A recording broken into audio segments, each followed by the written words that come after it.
আমি খালি আপনাদের একটা ভিডিও দেখাবো।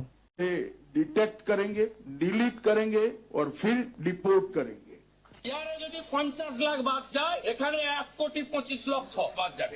ममता बनर्जी 1 करोड़ घुसपैठिए के नाम बंगाल की वोटर लिस्ट में है। उन्होंने धोकर इन सब इन्फिल्ट्रेटर्स को भारत का नागरिक बना दिया।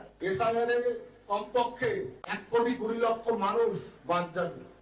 1 লক্ষ কেন 2 লক্ষ বাদ যেতে পারে। মারু পড়া। আপনারা দেখলেন এই ভিডিও, কোনো আমার কথা না, তৃণমূলের কোনো নেতার কথা নয়। রাজ্যের বিরোধী দলনেতা শুভেন্দু অধিকারী তিনি এসআইআর হওয়ার আগে, সংখ্যাটা এই কারণে আপনাদের সবাইকে বললাম মনোযোগ দিয়ে শুনুন, তিনি বলছেন 1,25,00,000 নাম বাদ যাবে। এবার আপনাদের দেখাই, অমিত শাহ বলে না ক্রোনোলজি সমঝো, আপনারা ক্রোনোলজি বুঝুন। 58 লক্ষ নাম প্রথমে বাদ দেওয়া হলো। কালকে দেখানো হয়েছে যে ফর্ম 7 এর মাধ্যমে 5,48,000 মানে 5,48,000 মানে 5.5 লক্ষ, তাহলে 58 লক্ষ আর প্রায় 6 লক্ষ যদি আমি ধরি তাহলে কত হলো? 64 লক্ষ। 60,06,675 আন্ডার অ্যাডজুডিকেশন, তার মানে 64 আর 60 কত হলো? 1,24,00,000।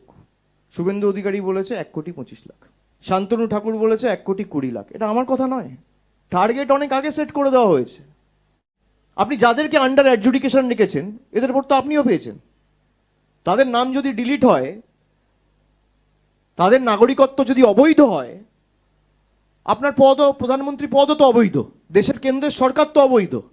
বাংলায় 60 কোটি লোক যদি আন্ডার অ্যাডজুডিকেশন থাকে, আপনার প্রধানমন্ত্রীর তো পদও আন্ডার অ্যাডজুডিকেশন থাকা উচিত, হোম মিনিস্টারের পদ আন্ডার অ্যাডজুডিকেশন থাকা উচিত, যারা গভর্নর হয়ে সেন্ট্রাল রিপ্রেজেন্টেটিভ হয়ে নমিনেটেড হয়ে যাচ্ছেন সব আন্ডার অ্যাডজুডিকেশন থাকা উচিত।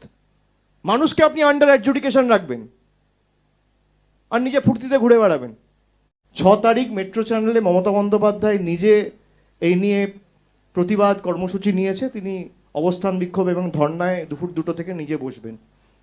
তারপরে পরবর্তী কর্মসূচি তিনি অ্যানাউন্স করবেন।